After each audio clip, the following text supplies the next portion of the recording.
الله أكبر الله أكبر الله أكبر.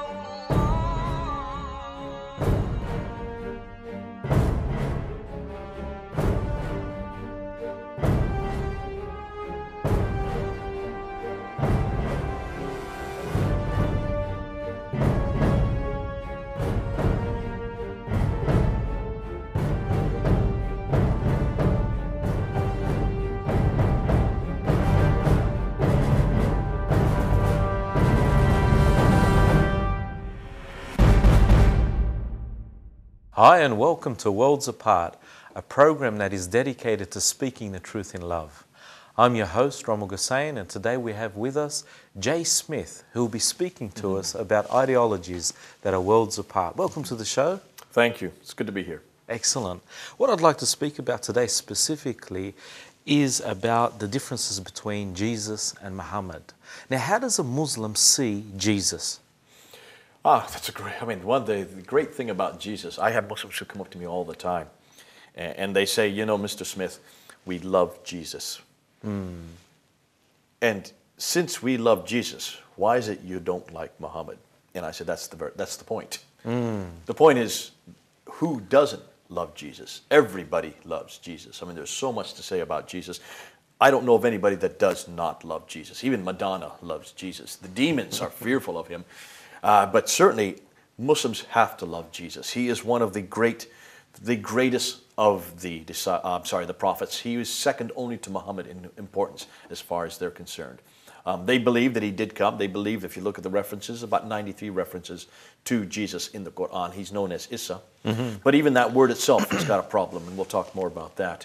They see him as, in a sense, his mission is not really completed. He was taken up to heaven before his mission could be completed, so he has to come a second time. And so therefore he will come a second time. And then he'll live for about 43 years on earth. He'll have 7 children, have 7 children. He will destroy all the crosses, kill all the pigs, and then he will die, and then he will rise. So that's what, not every Muslim is aware of that because they've not read the traditions that speak about those events. But they see him as certainly the greatest, except for Muhammad, as all the prophets. And specifically, do they believe that he was crucified? No. Now this is, Muslims cannot, and that's the reason why. It's not that they wish not to or that they have a problem with that. It's because the Quran is very clear that he did not die. In Surah 4, Ayah 157. In Surah 4, Ayah 157, and let me just read it here to you so that I get it correctly, and I'm reading in the English. It says, "And because of their saying, we killed Messiah, Isa, son of Miriam, the messenger of Allah, but they killed him not, nor crucified him, but it appeared so to them. And those who differ therein are full of doubts." And it goes on. So they thought they had killed him, but they killed him not.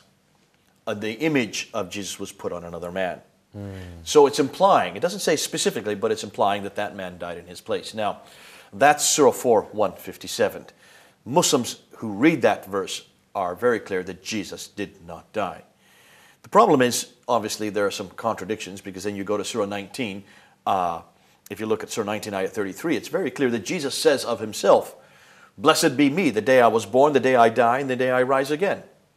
Present continuous. So Jesus himself claims about his death and resurrection in Surah 19, Ayah 33. And when Muslims try to say, no, this is a future rendition, that he's going to come back in the future and die, that's what it's referring to. You've got a problem because in verse 15 of that same chapter, in Surah 19, John the Baptist has the same thing said about him. Blessed be he, the day he was born, the day he died, and the day he rises again. Now, no one supposes that John the Baptist is going to come back in the future. So how can you deal with that? You've got a real problem within Surah 19. They both contradict Surah 4, 157, but it gets even worse than that. Rommel, go to Surah 3, Ayah 55. In Surah 3, Ayah 55, the word in English, let me just read it, because in English it's very interesting. In English, it's very clear that Allah is speaking to Jesus here. And he says that I will take you unto myself. Let me just read it. "And when Allah said, O Isa, I will make you sleep and raise you to myself and clear you." That's what it says in the English translation. But in the Arabic, it's mu'atafaka. Now, what does mu'atafaka mean? I don't know. I will kill you. Okay. In the Arabic, it's very clear, I will kill you and take you myself. Wow. So in the Arabic, it's very clear that God kills Jesus, which supports the crucifixion. That's right. But since 1935, all English translations now have, I will take you, I will put you to sleep. Okay. Which is not a good rendition. There's no reference anywhere else in the Quran that uses muwatafaka in that context, except in this Surah 355. So you can see there's an agenda here by the Muslims who are translating this. They don't want people to read this in the English language. That also confronts Surah 4, 157. So certainly the Quran has an internal contradiction on this issue. Did Jesus die? The Quran is confused. Muslims, however, are not. They're very clear he did not die, unless you talk about the Ahmadiyyas. The Ahmadiyyas is a particular sect within Islam that believe he was on the cross, he did not die, he swooned. They took him off the cross, he was unconscious. They could not recognize that he was unconscious, though they knew what death looked like. They didn't check his pulse. They put him into the grave. They put a 2-ton stone over top of that grave. 16 men were posted outside of the centurion's men. These are the creme de la creme of the Roman guards. And 3 days later, suddenly, he woke up from his stupor, realized where he was, threw out that 2-ton stone all by him, a ton stone all by himself, overpowered the 16 guards, and then he went to Kashmir. And he died in Kashmir, ridiculous according story. to Ahmadiyya. So you can see that it's almost foolish what the Ahmadiyya are trying to say. Nonetheless, for a Muslim, a Sunni, and Shiite, they do not believe Jesus died. Now that has huge complications, because history stands against that. Where is there any historian that will agree with that? Remember, historians refer to that event almost immediately. Within 20 years of Christ's death, you have two Greek historians, Thales and Phlegon, who are debating over this issue. In 52 AD, Phlegon and Thales are debating whether or not when Jesus died on the cross that the sun went dark and the earth shook. They weren't Christians. These were secular Greek men who were arguing that event. Tacitus, who is a Roman historian, wrote about that event. He talks about the death of Jesus Christ. And we have to use Tacitus because Tacitus gives us the time period. It happened during the time of Pontius Pilate, there in Judea, under the rule of Tiberius. So we know it happened in 33 AD. So there's a historical context. It's very clear that Jesus did die. Tacitus was a Roman. Josephus, who was a Jew, he writes about it in the beginning of the second century. Not only does he describe Jesus' death as a Jew, but he also says there are certain Christians who believe that he rose again. It's the first and only reference, secular reference we have outside of the gospel account of Jesus' resurrection from somebody who was not a Christian. So there are three different historians, Jews, Roman, and Jews, Greek, Roman, and Jews who agree that Jesus died. So the Quran has to deal with that, because this is from the same time period that Jesus died. Within 20 years, they were talking about it. So what you're saying, it's a historical fact. Absolutely. So they have to contend with that. And there's no historian that disagrees. There's not one historian that I know of that actually confronts that, outside of a little-known case named a man named Basilides. Basilides in the late 2nd century does refer to the fact that Jesus cannot die. He was a Gnostic. He did not believe that God could take on bodily form and would die. So he had a theological problem with that. And that looks like maybe the source for where the Muslims are coming from. They may have taken his source, but he's writing much too late to be authoritative. What else do they believe about Jesus? Was he an apostle? Do they believe in his deity? Do they consider the virgin birth? Run us through some of these things. Well, now they do consider the virgin birth, of course. In Surah 19, Ayah 20, it's there. Do they believe in his divinity? Absolutely not. And we're going to spend a whole talk just looking at Jesus' divinity. So we won't expand on that here. Because we're going to look at Surah 5, Ayah 72. We're going to look at Surah 5, Ayah 115. We're going to look at Surah 6, Ayah 101. And we're specifically going to look at Surah 7, Ayah 171. Those are the four references we need to look at his divinity. Let's hold off on that. And let's say, what else do they believe? And this is one thing I like to do with Muslims. I say, stop, Muslims, let me ask you something. Is Jesus more than a prophet? They said, no, he's nothing more than a prophet. I said, hold on a minute. Is he the greatest of all prophets? He said, no. Muhammad is the greatest. I said, well, let's see if your Quran agrees. And I'm going to take him to 4 references. I want you to do the same thing right now. And those who are watching, look at 4 references in the Quran. I'm going to take you to 4 references and ask the question, who is the greater, Muhammad or Jesus? Just starting with the Quran. Okay. Let's do that right now. Yes, please. Let's start with Surah 19, Ayah 20. Surah 19, Ayah 20 says very clearly that Jesus was born of a virgin. And that's why every Muslim believes that the Virgin Mary, bore Jesus. There's not a Muslim that disbelieves that, because they have to argue with their own Quran. Was Muhammad born of a virgin? No. Was Muhammad born miraculously? No. So there's nothing special about Muhammad's birth. But Jesus had a special birth. Yes. And why should he be born of a virgin? See, Muslims don't know why. Every Muslim I asked this question, I said, why specifically should he be born of a virgin? They don't know, because the Quran doesn't tell them. So what are Muslims supposed to do when they don't know something? Surah 10, Ayah 94. Surah 21, Ayah 7 says, if you have any question, go to the people of the book. They're to come to us. Surah 29, Ayah 46. Don't even argue with the Christians. Oh, I love that one. That's a great one. I use at Speaker's Corner every Sunday. Don't even argue with us. You're to come and ask us questions. Surah 4, Ayah 136. All Muslims, go to those scriptures God has given to you from beforehand, the Tawrat and the Injil. They'll go to the Torah, they come to the Injil. They're to come to us. Those are our books, and they're to ask us. So I say, let me tell you why Jesus had to be born of a virgin. You need to go back to Isaiah chapter 7, verse 14. Isaiah was very clear. Isaiah gives us the answer. And Isaiah says, for this shall be a sign. Do you hear that, Muslims? Wake up. This shall be a sign. A virgin shall conceive and bear a son. Not a daughter, but a son. That's very important. And he shall be called Emmanuel, God with us. That's right. So this son is someone special. Why? Because we know that virgins don't conceive. At least not in my world. Maybe in Australia they do, but I know everywhere else in the world they do not conceive boys or girls. Virgins, that's why we call them that, because they have not had sexual intercourse. Therefore, obviously, how could they conceive unless something miraculous is happening? So when that happens, Isaiah is saying, wake up. This is the sign. Muslims, you need to wake up. That's why it's so important that it's in there in Surah 19, Ayah 20. They don't know the answer. We know the answer. This is basically to wake them up and say something special is happening here. This child is God with us. Emmanuel. That's the first thing. Then go to Surah 3, Ayah 46. In Surah 3, Ayah 46, Jesus is an infant, and he speaks from the cradle and basically says what he's doing, why he's there. Can an infant speak? No. Do you know of any infants that speak? No. Impossible. Yet Jesus is able to speak. Did Muhammad speak from the cradle? No. Absolutely not. Muhammad was just like you and me. He made some noises like you and I make noises. You have children, you know what it's like. That's but right. You cannot speak full sentences. Jesus was able to speak from the cradle. So immediately you see that Jesus not only had a birth that's greater than Muhammad's, he also has an infancy that's greater than Muhammad's.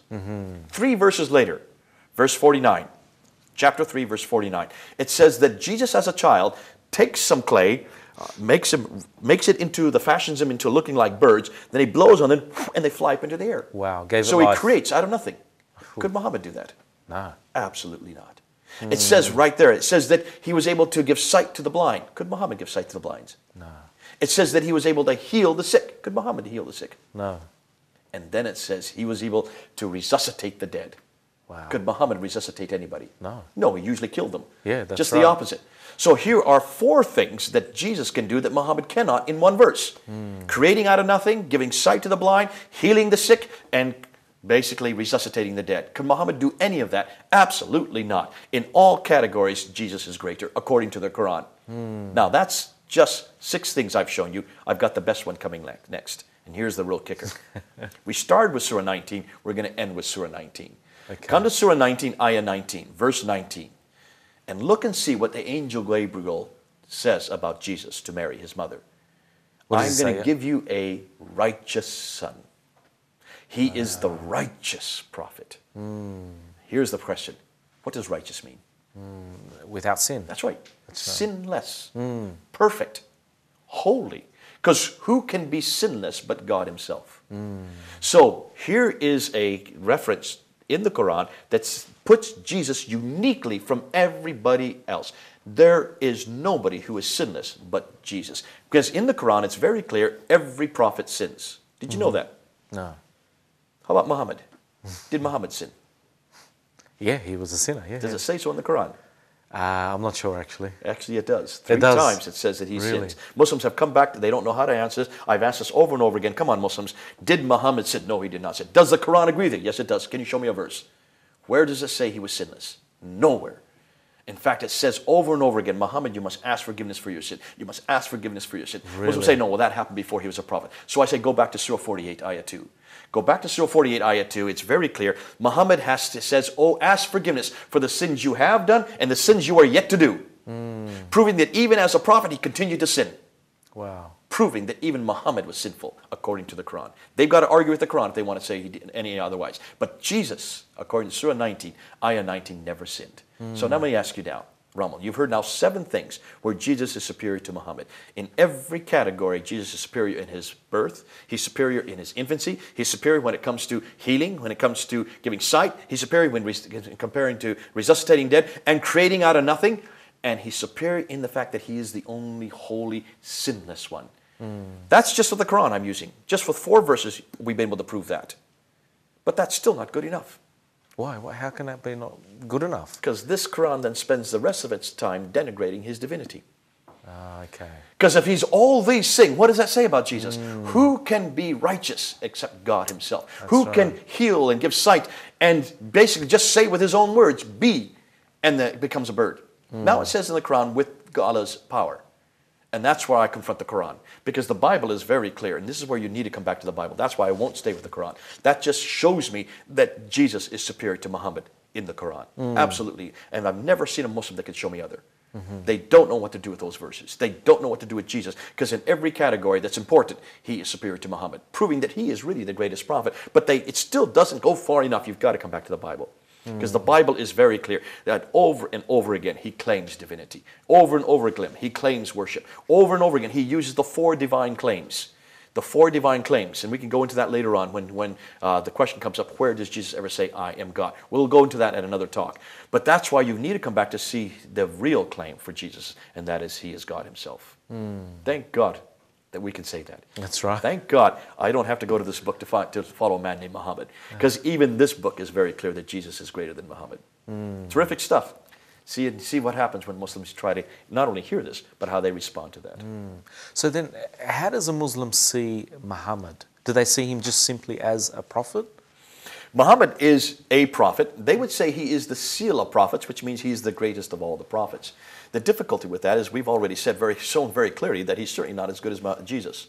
He's not as powerful as Jesus, nor can he do anything that Jesus could do. Nowhere did Muhammad ever do any miracles. In fact, he was asked 3 times by the Jews to perform a miracle. He could not. Nowhere could he perform a miracle.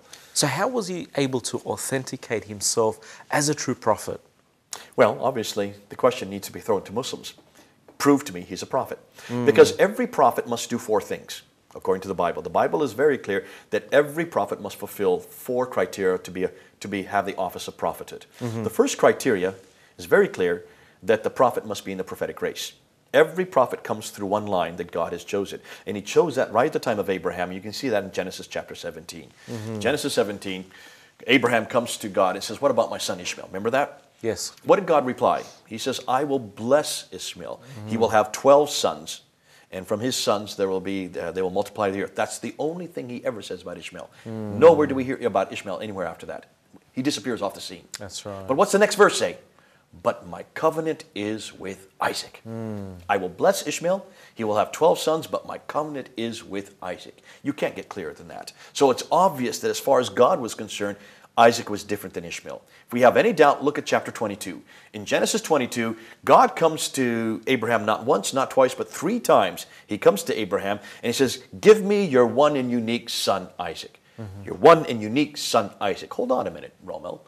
Did Abraham have 2 sons at this time? Yes, he did. Yeah, he did. Yeah. Did God forget it? No. Was God confused? No. Maybe God just made a mistake? No. God doesn't make a mistake. We know God doesn't make a mistake. God was purposely saying that. What was God saying? As far as God was concerned, Ishmael was not Abraham's son. Because Ishmael had nothing to do with God. Remember, God had already promised Sarah she was going to have a son. And then Sarah got impatient and she says, well, listen, I'm too barren, I'm much too old, I'm going to give you my slave girl, Hagar. And so that's exactly what she did. So basically, Ishmael is the result of man's impatience. That's why God said, I want your one and unique son. God was making a huge statement at this time. As far as you're concerned, Abraham only had 1 son. Now, we know that all the prophets come through that line. Abraham, Isaac, and Jacob. Even the Quran agrees with that in Surah 29, Ayah 27. In Surah 29, Ayah 27, it mentions that the prophetic line is Abraham, Isaac, and Jacob. It says it right there, and from them the book shall come. So it even mentions that. Now, it also believes that Ishmael is part of that line. The difficulty is, here's the problem. Go to Galatians 4. Paul very clearly says, for there are 2 covenants which represented by 2 women. The covenant of Hagar, which is a slave woman in the covenant of Sarah, who's the free woman. And then what did he say? Hagar has the son who persecuted the free woman's son. This is the woman from Arabia. Isn't that interesting? He even mentions Arabia. Hagar from Arabia. Right. So he places it in the right place. And then what does Paul say? You are to be of the free woman's son. You are to have nothing to do with the slave woman's son. We're to have nothing to do with Ishmael. We're to have nothing to do with that line. If Muslims believe that Muhammad is from that line, then we're to have nothing to do with Muhammad. So he does not fulfill that. Secondly, every prophet must do something to prove he's a prophet. That's right, yeah. What did Muhammad do to prove he's a prophet? You're either to do a miracle or to do a prophecy. What miracle did Muhammad do? We're still waiting. We're still waiting. Show me a miracle they did in the Quran. Show me one. Not one. All the miracles come in the traditions, which are written 200 years later, because they had to come up with miracles. They started writing them fast and furious, and they're ridiculous miracles. They absolutely are not supported by the historical facts. Splitting the moon and bringing them down to two sides of the earth. Now stop and ask yourself, Rommel, if Muhammad, I have no problem believing that God could do that. But don't you think someone would have observed it in the 7th century? Of course. That's a pretty big object. Don't you think it had an impact on the Earth's rotation? Definitely. To say nothing of what it would have done to earthquakes and destroyed much of the Earth, and it would have blotted out the sun for days and days. No one observed it. So obviously these are superfluous. Thirdly, every prophet must give a revelation that corresponds with that which has come before. God does not contradict himself. He doesn't say one thing to one prophet and then completely eradicate it by coming and contradicting that in another prophecy. Now you look at these two books. There are just all kinds of contradictions between these two books. Over almost everything we see about God and Jesus and what God is going to do through Jesus is contradicted in this book. You can't tell me that they're the same prophecy. Absolutely not. No. And then fourthly, the last one, the last category, we'll end with this one. God has a personal name. He gave it to Moses there in Exodus chapter 3. And what was that name? Jehovah? Yahweh, Jehovah, depending on where you put the vowelization. That's God's personal name that he said will be my name forever. Did Muhammad ever know that name? No. Is that name anywhere in the Quran? Not mentioned. Is that name anywhere in any of the traditions? Is that name on the lips of any Muslim? No. How is it they don't even know God's personal name? If he was a great prophet, if he was the greatest prophet, why did he not know the personal name for God? There you go. Strike 4, you're out. Wow. So how can he claim to be a prophet? That's why you look at Jesus. Jesus is in the prophetic line. Jesus did miracles all through his ministry. The Quran agrees with that. The Bible agrees with that. I don't think anybody disputes the fact that he could do miracles. He did prophecy, he fulfilled prophecy that's still being fulfilled today. Everything he said is fulfilled, and it corresponds with everything all the other prophecies said. Look and see. In fact, he fulfilled over 300 of the Old Testament prophecies. Jesus himself fulfilled in his own life. And did Jesus know that name? Oh, of course he did, yes. Did he not pronounce that name? Yes. Did he not claim it for himself? Yes, I in am. fact, That's right. John 8, verse 58.